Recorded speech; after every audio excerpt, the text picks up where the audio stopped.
Papaver somniferum, atau kerap disebut popi adalah tumbuhan berbunga idaman para pecandu.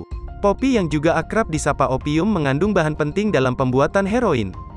Getah yang dihasilkan dari bunga opium mengandung morfin yang merupakan bahan utama heroin. Bicara perkara opium, tak lepas dari Afghanistan yang saat ini berhasil kembali dikuasai oleh Taliban. Bagaimana tidak, salah satu negara Timur Tengah tersebut tercatat sebagai pemasok terbesar opium untuk dunia sebanyak 80%. Berabad-abad lalu, popi memang sudah ditanam di Afghanistan untuk konsumsi lokal. Para sejarawan mengklaim Genghis Khan, penakluk dari Mongol pada abad ke-13 adalah sosok yang pertama kali memperkenalkan tanaman itu di sana. Iklim geografis yang dimiliki Afghanistan memang cocok untuk budidaya popi. Tanaman ini dapat tumbuh subur di lahan kering dengan sistem irigasi tada hujan. Singkat cerita, pada tahun 1979 Uni Soviet lakukan invasi ke Afghanistan. Alhasil kelompok pemberontak pejuang Afghanistan pun lahir. Kala itu para pemberontak mendapat dukungan dana dari Amerika Serikat untuk memerangi Uni Soviet. Selain Amerika, bisnis opium yang menjanjikan juga jadi modal perang bagi para pemberontak. Pada tahun 1989, Soviet pun mundur dari Afghanistan. Amerika tak lagi kucurkan dananya ke negeri opium tersebut. Opium jadi jalan terbaik yang tak bisa disangkal, cara mudah dapatkan uang untuk bertahan di fase perebutan kekuasaan faksi-faksi pemberontak yang membuat Afghanistan porak-poranda. Pada tahun 1996, Taliban berhasil merebut Afghanistan. Produksi opium mencapai rekor tertingginya pada tahun 1999 dengan jumlah 4.600 ton per tahun. Pemerintahan Taliban saat itu melegalkan masyarakatnya untuk memproduksi opium dengan pajak 10%. Lewat pajak tersebut, Taliban mampu meraup 9 juta dolar Amerika Serikat untuk mendanai militer dan membentuk pemerintahan. 1 tahun kemudian, petinggi Taliban saat itu, Mullah Omar, melarang warganya menanam opium. Menurutnya hal tersebut bertentangan dengan ajaran Islam dan juga ternyata salah satu langkah diplomatis internasional Mullah demi mendapat dukungan dari negara lain. United Nations Office on Drugs and Crime, UNODC, Badan PBB untuk urusan narkoba dan kejahatan akhirnya menjanjikan bantuan kemanusiaan untuk setiap ladang opium yang berhasil dikontrol. Alhasil, pada tahun 2000 produksi opium di Afghanistan menurun drastis. Sedangkan pada kasus Osama bin Laden tahun 2001, Amerika akhirnya menginvasi Afghanistan. Taliban pun tersingkirkan dari kekuasaan.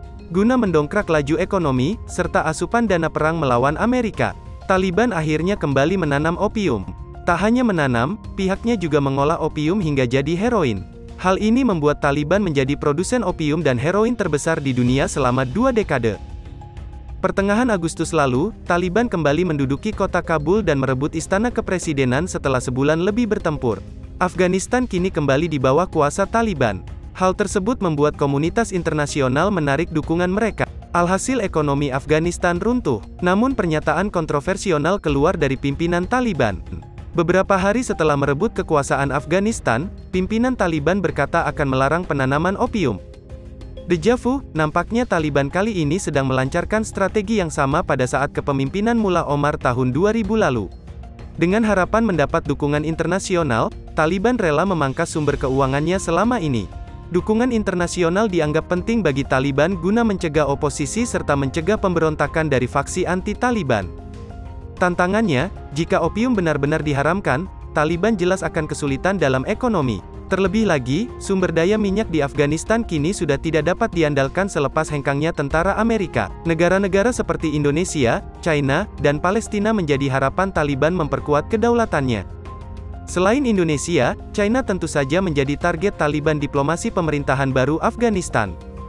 Sebagai investor terbesar di Asia Tenggara, China diharapkan dapat menjadi tonggak perekonomian Afghanistan di bawah kepemimpinan Taliban. China sendiri memiliki agenda penting dengan Afghanistan. Sudah hampir 1 dekade, pemerintahan Xi Jinping mengembangkan China-Pakistan Economic Corridor, CPEC, di Pakistan, yang dianggap sebagai pendukung utama Taliban.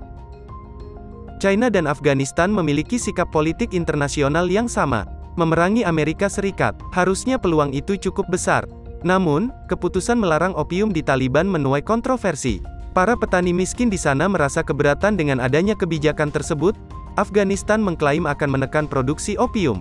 Itu dianggap mustahil, jika dicocokkan dengan kontribusi opium terhadap perekonomian pemerintah Taliban di era tahun 1980-an. Koar-koar Taliban hanya akal-akalan politis di masa tanam.